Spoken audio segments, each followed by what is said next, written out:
Assalamualaikum students, hope you all are fine. Now today we will start exercise 1.1 question number 3. We will continue that question and then we will start the next exercise.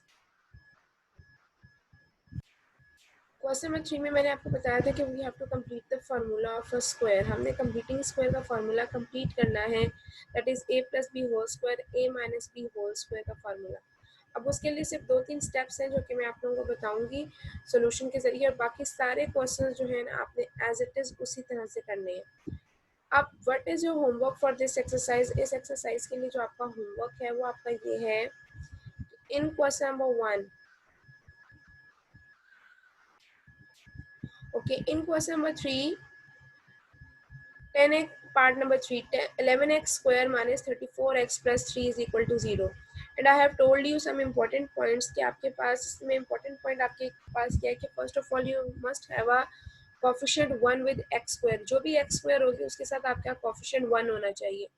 उसको remove करने के लिए जो भी coefficient साथ लिखा हुआ है, 11 है, 12 है, -10 है, 4 है, वट एवर, आपने उस टर्म को हर टर्म के साथ, नंबर को हर टर्म के साथ डिवाइड करवा देना है। 11 divided by first term, 11 divided by second term, 11 divided by third term, this will be the equation, right. उसके बाद आप क्या करेंगे, you have a equation constant here, यहाँ पे जो कांस्टेंट है +3/11, आपने इसको इक्वलिटी के दूसरी साइड पे ले जाना है, ठीक है। तो ये जगह -3/11। इसके बाद आप क्या करेंगे कि आपके पास जो x का कॉफिशिएंट है 34/11, 1/2, जो भी आपके पास कॉफिशिएंट है x का, आपने उसको 1/2 के साथ मल्टीप्लाई करवाना है। ये एक मेथड है ताकि आपका कंप्लीटिंग स्क्वायर का फॉर्मूला कंप्लीट हो सके। जब आप 1/2 के साथ मल्टीप्लाई करवाएंगे, अगर कुछ कैंसिलेशन हो रही है कैंसिलेशन कर दें, अगर मल्टीप्लिकेशन डायरेक्ट मल्टीप्लिकेशन हो रही है मल्टीप्लिकेशन कर दें, तो देखिए आपके पास यहाँ पे आ जाएगा 17/11, 17/11। अब now you will add 17 by whole square, 11 whole square. इस टर्म का स्क्वायर जो है आपने दोनों साइड्स पे, इक्वेशन के दोनों साइड्स पे क्या कर देना है, ऐड कर देना है, ठीक है। Look at this, adding 17/11 whole square on both sides, ठीक है। तो ये देखिए हमने यहाँ पे भी ऐड कर दिया, +17/11 whole square and +17/11 whole square, ठीक है। अब इसमें आपके पास एक एक तरीका तो ये होता है कि हम एडिशन और सब्ट्रैक्शन करवाते हैं। उसमें ये होता है कि बच्चे कंफ्यूज हो जाते हैं कि हमने एडिशन का फार्मूला बनाना है कि सब्ट्रैक्शन का, इसलिए ये मेथड थोड़ा ज़्यादा कन्वीनियंट है। ये आपका फार्मूला बनेंगे। अब इसको आप अरेंज कर दिए, एक्स होल स्क्वायर लिख दें, मिडिल टर्म को ऐसे ही रहने दें, 17/11 होल स्क्वायर को एज इट इज रहने दें, -3/11 एज इट इज रहेगा, 17 स्क्वायर 289, 11 स्क्वायर 121। यानी आप लेफ्ट हैंड साइड को सॉल्व नहीं करेंगे अभी, लेफ्ट हैंड साइड को जस्ट आपने जो स्क्वायर है उनको होल स्क्वायर में लिख दिया। अब ये जो ये वाली साइड है लेफ्ट हैंड साइड, ये अल्टीमेटली ये खुद ब खुद फार्मूला बन गया है। आपने सिर्फ स्क्वायर वाले टर्म्स को देखना है, यू हैव 2 स्क्वायर टर्म्स, तो ये जो ये x है ये a बन जाएगा, और जो सेकंड स्क्वायर टर्म है ये आपके पास b बन जाएगी। अब हाउ कैन यू आइडेंटिफाई कि ये फार्मूला प्लस का है या माइनस का है? तो x का जो कोफिशिएंट है उसके साथ जो भी साइन होगा, अगर ये प्लस का साइन है तो प्लस का फार्मूला बनेगा, अगर ये माइनस का साइन है तो ये क्या हो जाएगा, माइनस का फार्मूला बन जाएगा। It will be a minus 2ab plus b square, यानी सिंपल आपने लिख देना a माइनस 17/11 होल स्क्वायर, यानी a minus b whole square. बाकी जो दूसरी साइड है आपने उसको क्या किया, आपने उसका देखें 121 एलसीएम लिया। सिंपल एलसीएम लेने के बाद आपने उसको सॉल्व किया, एलसीएम ये सब आपको लेना आता है। ये देखें, ये जब हमने स्क्वायर लिया तो आपके पास फाइनल आंसर आया है x/11/17/11 whole square is equal to 256/121। इसके बाद आप क्या करेंगे, you have to remove that square, because आपने x की वैल्यू फाइंड आउट करनी है ना। तो आप क्या करेंगे, squaring on both side, square root on both side, ठीक है। स्क्वायर रूट आप जब आपने दोनों साइड्स पे ले लिया, स्क्वायर रूट कैंसिल आउट हो गया। यहाँ पे आपके पास, as you know, when we solve the square root we will get the answer in positive and negative form. So आपके पास what is the square root of 256 is 16, what is the square root of 121, that is 11. So it will be plus minus 16/11। इसके बाद आप simple in दोनों terms को separate कर देंगे, x minus 17/11 plus 16/11 and x minus 17/11 is equal to minus 16/11। ठीक है, तो ये आपका, इसको बाद में आप सॉल्व कर लेंगे कांस्टेंट को दूसरी साइड पे लेकर जाके उनका एलसीएम। बिल्कुल इसी तरह अब ये छोटी, तो ये आपका x का एक आंसर आ गया, x is equal to 3 and x is equal to minus 1/11। That is your part number 3। अब देखिए इसका फोर्थ पार्ट सेम इसी तरह है, l x square plus m x plus n is equal to 0। ठीक है, coefficient of x square should be 1, तो इसके साथ एल है, हमने एल से डिवाइड करवा दिया। ठीक है, उसके बाद क्या करेंगे, तो ये आपकी इक्वेशन बन गई, कांस्टेंट को दूसरी साइड पे ले जाएंगे। ठीक है, फर्स्ट स्टेप था एल से डिवाइड करवाया, सेकंड स्टेप कांस्टेंट को आपने राइट साइड पे ले गए। थर्ड स्टेप में क्या करेंगे, कोफिशिएंट ऑफ एक्स जो है उसको 1/2 के साथ मल्टीप्लाई करवा देंगे। ये देखिए हमने m by L divide by 1/2 करवाया, तो ये आपके पास बन गया m डिवाइड बाई 2l। ठीक है, that is the third step. उसके बाद हमने इसी के स्क्वायर को दोनों साइड्स पे ऐड करवा देना है, m/2l whole square, m/2l whole square हमने ऐड करवा दिया। Then we will make the formula, ये आपका फार्मूला बन गया a, यहाँ पे ये प्लस है, a plus b whole square x plus m/2l whole square. अब क्वेश्चन अक्सर बच्चे करते हैं कि m/l x कहाँ चला गया, क्योंकि हमने फार्मूला क्लोज किया तो ये उसी में एडजस्ट हो गया। ठीक है, आप जब इसको ओपन करेंगे ना, इसका formula a square plus 2ab plus b square, तो यही इक्वेशन आपके पास आनी चाहिए। आप बेशक ओपन करके अपने रफ वर्क में कर देख सकते हैं। Minus n by l plus m square by 4l square. ठीक है, ये हो गया। उसके बाद सेम वही प्रोसेस है, वही चीज़ है जो हमने आगे की है। ठीक है, इसी को आगे कंटिन्यू करेंगे। m बाई एस, तो ये देखिए ये आपके पास जब आप स्क्वायर रूट लोगे, स्क्वायर रूट लेने के बाद आपके पास हो जाएगा m square minus 4ln by 2l square.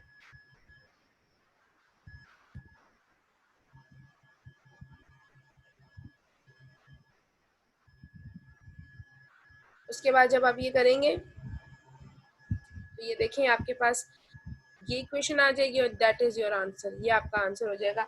इसको आप अरेंज कर सकते हैं, minus m plus minus m square minus 4ln under root divide by 2l। So that is your solution. इसी तरह से ये बाकी जितने भी पार्ट्स हैं, और अगर आप इनके नोट्स लेना चाह रहे हैं तो आप मुझे बता दीजिएगा, मैं आपको शेयर कर दूंगी इनके नोट्स। सो ये हमारी थी exercise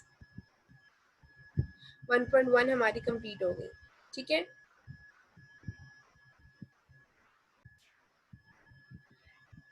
in exercise 1.2 we will use the quadratic formula. हमने क्या करना है, क्वाड्रेटिक फार्मूला यूज करना है। अब इसके लिए सिंपल आपके पास एक तो दो चीजें हैं, एक तो आपको फार्मूला पता होना चाहिए, what is the quadratic formula. ठीक है, दूसरी ये चीज आपको पता होनी चाहिए कि हम what is the value of a b and c in that equation. ठीक है, इक्वेशन में ए बी सी क्या होता है, हम कैसे आइडेंटिफाई करते हैं which value is a, which one is b and which one is c. तो उसके लिए आप क्या करेंगे, सबसे पहले तो क्वाड्रेटिक फार्मूला है minus b plus minus b square minus 4ac square root divide by 2a। ये जो 2a है ये होल डिवाइडेड बाय है, और स्क्वायर रूट जो है वो जस्ट आपके पास बी स्क्वायर माइनस 4ac के ऊपर है। ठीक है, अगर मैं आपके साथ बुक शेयर करूं ताकि आपको जो है बुक से ज़्यादा अंडरस्टैंड कर लेंगे आप, दिस इज योर बुक। अब ये देखिए ये क्वाड्रेटिक फार्मूला है। ठीक है, quadratic formula, this is the formula minus b plus minus b square minus 4ac square root divide by 2a, right. This is the exercise 1.2 जो कि आज हम सॉल्व करने जा रहे हैं, एक्सरसाइज 1.2। ठीक है, और अब हम इसका फर्स्ट पार्ट एक पार्ट सॉल्व करते हैं, that is the third part. सबसे पहले इसका थर्ड पार्ट सॉल्व करेंगे ताकि आप लोग अच्छे से इसको समझ सकें। फार्मूला आपके पास आ गया minus b plus minus b square minus 4ac square root divide by 2a। Now what is a b c, first of all आपके पास ये फार्मूला आया, इक्वेशन आपके पास आएगी part number 3, under root 3x square plus x is equal to 4 under root 3, right. अब आपने क्या करना है, पहले तो आपने सारी इक्वेशन को एक साइड पे लेकर आना है, ठीक है। 3 √3x² + x - 4 स्क्वायर रूट, ठीक है। यानी आपके पास एक स्टैंडर्ड जो आपके पास क्वाड्रेटिक इक्वेशन है वो आपके पास होगी, that is x² x and constant, ठीक है। What is the coefficient of x² is √3, what is the coefficient of x, that is 1, and what is constant here, -4 √3। अब आप क्या करेंगे, that coefficient of x² is a, x² के साथ जो भी कोएफिशिएंट होगा दैट इज a, x के साथ जो भी कोएफिशिएंट होगा दैट इज b, अगर माइनस है तो माइनस में लिखेंगे, प्लस है तो प्लस में लिखेंगे, और जो भी कांस्टेंट होगा, कांस्टेंट टर्म उसके अंदर होगी that is c, right. -4 + coefficient of x² is a, coefficient of x is b, and the term constant is known as c. Now we will use the formula. What is the formula? Formula आपके पास था -b + -b² - 4ac divided by 2a, right? Square root, तो आपने क्या किया, -1 + -b² - 4ac। देखिए b की value क्या थी, 1, माइनस फार्मूला का 1 ± b is 1 square -4, a is √3 and c is -4 √3 square root 3 and whole square root, ठीक है। ये आपने कर लिया, divided by 2a, what is a, square root of 3, आपने सॉल्व कर लिया। उसके बाद we will simplify it, -1 as it is रहेगा, +-1 minus minus will be plus, what is the square root of, आप देखें जो आपके पास, ये तो आपने बहुत नाइन्थ में आपके पास बहुत डिटेल में ये डिस्कस किया हुआ है कि how we multiply the square root with square root and constant with constant. 4 is multiplied with 4, 4 multiplied 4 is 16 and √3 multiplied by √3, ठीक है। ये एज इट इज हो जाएगा, यानी स्क्वायर रूट के साथ मल्टीप्लाई होगा और कांस्टेंट कांस्टेंट के साथ होगा। -1 + -1 + 16, अब वो क्योंकि 2 टाइम्स था स्क्वायर रूट तो उसको हमने लिख दिया √3 होल स्क्वायर। नेक्स्ट स्टेप पे वो स्क्वायर रूट और जो ये square it will B cancel out, तो ये रह जाएगा सिंपल 3। देखिए सिंपल 3 रह गया, 16 × 3 दैट इज 49, ठीक है। ये आपके पास स्टेप रह गया। अब आपने इसको किया -1 + what is the square root of 49 is 7 and 2 by √3। अब यहाँ पे आपके पास दो टर्म्स आ गई, यानी ये देखें प्लस माइनस है, इसको आप सेपरेट कर लेंगे। x is equal to -1 + 7 2/3 and x is equal to -1 - 7 2/√3। अब हम इसको फर्दर सॉल्व कर सकते हैं ना, 1 + 6 को फर्दर सॉल्व कर सकते हैं। 1 + 7 ये आपके पास ये सॉल्व किया, 6/2 √3 आया, हमने कैंसिल आउट किया 3/√3।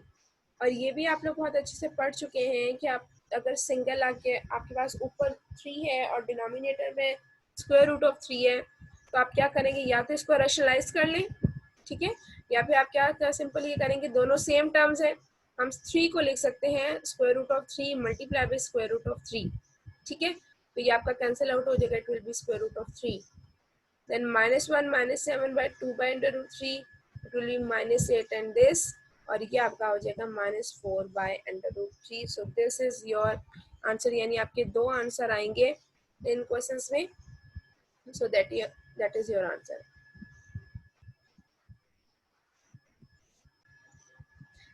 अच्छा, यहाँ पे एक क्वेश्चन तो ये आया है कि आपके पास ये जो 4/√3 एंड -4/√3 इसको किस तरह से मल्टीप्लाई किया है।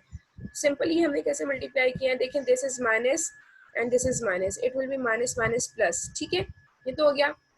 उसके बाद दिस इज कांस्टेंट और ये एरो आपको नजर आ रहा है, एंड 4 इज ऑल्सो कांस्टेंट, यानी आउटसाइड द स्क्वायर रूट है ये, ठीक है। तो 4 × 4 करेंगे, इट विल बी 16। उसके बाद √3 मल्टीप्लाई बाय √3, यानी स्क्वायर रूट को स्क्वायर रूट के साथ में सबको एक साथ लिख देंगे। Constant is multiplied with constant, 4 × 4 is 16, √3 multiply bye √3, ये देखा हमने एज इट इज लिख दिया। अब क्योंकि जैसे हम 2 × 2 को लिख सकते हैं 2 स्क्वायर, 4 × 4 इज 4 स्क्वायर, हमने 3 √3 को भी कैसे लिख दिया, √3 मल्टीप्लाई बाय √3 होल स्क्वायर, ठीक है। और उसको जब आपने कैंसिल आउट किया इट विल बी 3 और 16 मल्टीप्लाई बाय 3 जो है वो 48 हो जाएगा, राइट।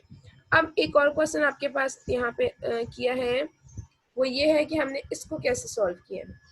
अब बेसिकली ये आपके पास बहुत इजी है कि आपके पास देखें 3/√3 है। अब ये देखने से भी लग रहा है कि इसको हम फर्दर सॉल्व कर सकते हैं। वो सॉल्यूशन का क्या तरीका है, ये उस केस में होगा अगर न्यूमिनेटर और डिनोमिनेटर दोनों में सेम टर्म्स है। अगर ऊपर 4 होती नीचे √3 होती अल्टीमेटली फिर हम सॉल्व नहीं कर सकते थे। अब दोनों सेम टर्म है, एक विदाउट स्क्वायर रूट है और एक विद स्क्वायर रूट है। तो हम इसको कैसे करेंगे, जो स्क्वायर रूट के बगैर टर्म होती है हम उसको लिख सकते हैं √3 मल्टीप्लाई बाय √3। ऐसा क्यों कर सकते हैं, उसके लिए मैं आपको बताती हूँ कि इसको सॉल्व करके आपको मैं बताती हूँ। देखिए बेटा, यहाँ पे हमने जैसे हमें पता है कि square root of 3 multiply by square root of 3, ये आपके पास क्या होता है, is equal to 3, is equal to 3 होता है, यानी सिंपल आपके पास ये हो जाता है 3, राइट। इधर जब आप दो स्क्वायर रूट को मल्टीप्लाई करवाते हो वो 3 हो जाता है। इसी तरह अगर आप लिखते हो √2 मल्टीप्लाई बाय √2, तो ये क्या हो जाता है, बेसिकली हम इसको कैसे लिखते हैं, √2 होल स्क्वायर, और ये आपकी कैंसिल आउट हो गई, योर आंसर इज 2। अब आपके पास रिवर्स प्रोसेस है, यानी अगर आपके पास 3 लिखा हुआ है और आपने इसको अरेंज है तो आप 3 को लिख सकते हो √3 मल्टीप्लाई बाय √3, बात वही हो जाएगी, ठीक है। जैसे अगर आपको 4 कहा गया है तो 4 को आप लिख सकते हो 3+1, या आप 4 को लिख सकते हो 4+0। तो ये हमने सिंपल क्या किया है, इसको ब्रेकअप किया है ताकि हमारे पास जो डिनोमिनेटर में √3 था वो आपके पास क्या हो जाए, सॉल्व हो जाए, ठीक है। अब हम दोबारा क्वेश्चन की तरफ जाते हैं। Now this is our question 3/√3। तो आपने क्या किया कि आपने सिंपल क्या किया, 3 को आपने लिख दिया, 3 को आपने लिख दिया √3 मल्टीप्लाई बाय √3, और ये एक 3 और एक 3 कैंसिल हो जाएगा, your answer is √3। Now if you have any problem बेटा,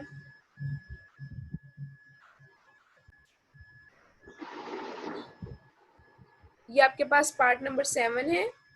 अगेन पार्ट नंबर 7 को बिल्कुल उसी तरह से करेंगे जैसे हमने प्रीवियस पार्ट्स किए थे, ठीक है। अगेन वही मेथड है। Part number 9, okay, part number 9 पे हम मूव करते हैं, and this is again a very important part. a/a-b plus b/x-a is equal to 2, ठीक है। तो फर्स्ट ऑफ ऑल तो देखें, आपके पास आप क्वाड्रेटिक फार्मूला यूज कर रहे हो, तो क्वाड्रेटिक फार्मूला यूज करने के लिए सबसे पहले तो आपके पास इक्वेशन होनी चाहिए, but this is not a quadratic equation, ये क्वाड्रेटिक इक्वेशन नहीं है, ठीक है। ये आपके पास फ्रैक्शन फॉर्म में, एक आपके पास पॉलिनोमियल की फॉर्म में आप समझ लें कि दिया हुआ है। आप सबसे पहले इसको अरेंज करेंगे, very simple, taking the LCM, जो कि आप 7th 8th क्लास से एलसीएम पढ़ते आ रहे हैं। x-b x-a is the LCM. x-b वाली टर्म क्योंकि यहाँ पे x-a मिसिंग है तो हम न्यूमिनेटर के साथ x-a को मल्टीप्लाई करवा देंगे, x-a divided by multiply by a plus x-a यहाँ पे है, यहाँ पे एलसीएम में से कौन सी चीज मिसिंग है, x-b। x-b को हम b के साथ मल्टीप्लाई करवाएंगे तो ये आपके पास टर्म आ जाएगी, राइट। अब इन सबको आप मल्टीप्लाई करवा देंगे, न्यूमिनेटर को भी आपने मल्टीप्लाई कर दिया और डिनोमिनेटर को भी आप क्या करेंगे, मल्टीप्लाई करवाएंगे। आपके पास ये क्वेश्चन बन जाएगी ax-a² plus bx-b² x² minus ax minus bx plus ab is equal to 2, right. इसके बाद आप क्या करेंगे, जो डिनोमिनेटर वाली टर्म है इसको आप क्या करेंगे, इस 2 के साथ मल्टीप्लाई करवा देंगे, यानी आप इसको राइट साइड पे ले जाएंगे। जब आप राइट साइड पे ले जाएंगे इस तरह से आ जाएगा। अब आप 2 को हर टर्म के साथ मल्टीप्लाई करेंगे, 2x² minus 2ax minus 2bx plus 2ab, right. उसके बाद आप क्या करेंगे, इन तमाम टर्म्स को, ये जो लेफ्ट वाली टर्म्स है, इन तमाम टर्म्स को आप, राइट वाली टर्म्स को आप लेफ्ट साइड पे लेंगे, जो कि पहले ऑलरेडी आप इस तरह के स्टेप्स 9th के मैथ्स में भी कर चुके हो कि हम इक्वेशन बनाने के लिए सारी टर्म्स को हम क्या करेंगे, एक साइड पे ले जाएंगे, ठीक है। हमने ये इस साइड पे सारी टर्म्स ले आए, इज इक्वल टू 0 आ जाएगा। अब देखें, अब एरोज आप देखें जरा, देखिए एक्स वाली टर्म्स को आप एक साथ कर दें, ए एक्स 2ax, आपने ये देखें एक साथ लिख दिया। आप एरोस को देख रहे हैं बी एक्स एंड 2bx, तो ये बी एक्स और 2bx आपने ये भी आपके क्या किया, यानी ये जितनी भी टर्म्स थी आपने बी एक्स और 2bx ये एक साथ लिख दिया। उसके बाद ये ए स्क्वायर है, बी स्क्वायर है और 2x² एंड -2ab, ये यानी तमाम टर्म्स को आपने एक साथ कर दिया। अब इनको ज़रा आप सॉल्व कर लें, देखें ज़रा। 2ax प्लस ए एक्स क्या होगा, 3ax minus a square as it is रहेगा। 2bx प्लस बी एक्स क्या हो जाएगा, 3bx, ये एज इट इज रहेगा। Minus b square -2x² -2ab, ऐसी टर्म अब ये फर्दर सॉल्व नहीं हो सकते, ठीक है। अब हमने क्या करना है, इनको अरेंज करना है। अरेंज किस तरह से करना है कि देखें, आपको पता है कि क्वाड्रेटिक इक्वेशन में पहले x² होता है, देन x होता है और फिर कांस्टेंट होता है। तो आपने ये देखा मैंने अरेंज कर दिया, -2x² plus 3ax plus 3bx, ठीक है, ये देखें। और उसके बाद जो ये वाली टर्म्स है जिनके ऊपर कोई मैंने मार्क नहीं लगाया हुआ, वो कांस्टेंट है, वो आप साइड पे कर देंगे, ठीक है। उसके बाद क्या करेंगे, क्योंकि यहाँ पे -2 था, हमने माइनस कॉमन लेके इसको पॉजिटिव कर दिया, तो हर साइन चेंज हो जाएगा। +2x² -3ax -3bx plus a² plus b² plus 2ab, और ये जो माइनस का साइन था ये दूसरी साइड पर जीरो से जाके मल्टीप्लाई हो जाएगा और ये खत्म हो जाएगा, ठीक है। अब 2x², ये जो ये वाली टर्म थी इसमें से आप 3 और x कॉमन ले सकते हैं। 3x कॉमन ले लेंगे, आपके पास रह जाएगा a प्लस बी और ये कांस्टेंट रह जाएगा। अब आप ये देखें, यहाँ पे आपके पास इक्वेशन बन गई है 2x² माइनस एक्स, 3 को आपने अंदर मल्टीप्लाई करवा देंगे ताकि वो एक टर्म बन जाए। x² का कोफिशिएंट 2 है, ठीक है, x² का कोफिशिएंट क्या है, 2 है। तो यहाँ पे आपके पास जो बनेगा, यहाँ पे आप x² नहीं लिखेंगे बल्कि यहाँ पे 2 आ जाएगा, ठीक है। ये थोड़ी सी करेक्शन कर लें आप, a जो होगा वो 2 होगा, x का जो कोफिशिएंट है वो है -3a प्लस 3b, ये आपके पास क्या हो जाएगा, b हो जाएगा। और आपके पास ये जो टर्म बन रही है a² plus b² plus 2ab, ये a plus b whole square, ये आपके पास c हो जाएगा, ठीक है। सिर्फ यहाँ पे थोड़ी करेक्शन कर लें, ये आपके पास मिस्टेक आ रही है, ठीक है। ये आप क्या करेंगे, a की जगह 2 आ जाएगा, b एज इट इज रहेगा, c एज इट इज रहेगा, और इसके बाद आप क्या करेंगे, सिंपल फॉर्मूला में पुट करेंगे -b plus -b² -4ac divided by 2a, ठीक है। और ये आपका सारा सोल्यूशन है। मैं आपको ये इमेजेस जो है, ये नोट्स हैं, ये मैं आपको सेंड कर दूंगी ताकि आप लोग ये देखें। ये आपके पास सारा सोल्यूशन आगे बहुत इन इजी मैनर आपके पास ये सोल्यूशन हुआ हुआ है। हमने फार्मूला ओपन किया 3ab प्लस, और उसके बाद आपने अरेंज करेंगे तो आपके पास ये दो आंसर आ जाएंगे आपके पास। x is equal to 1/2 a plus b, ठीक है, and x is equal to a plus b, ये आपके पास दो आंसर आ गया आपके पास, राइट।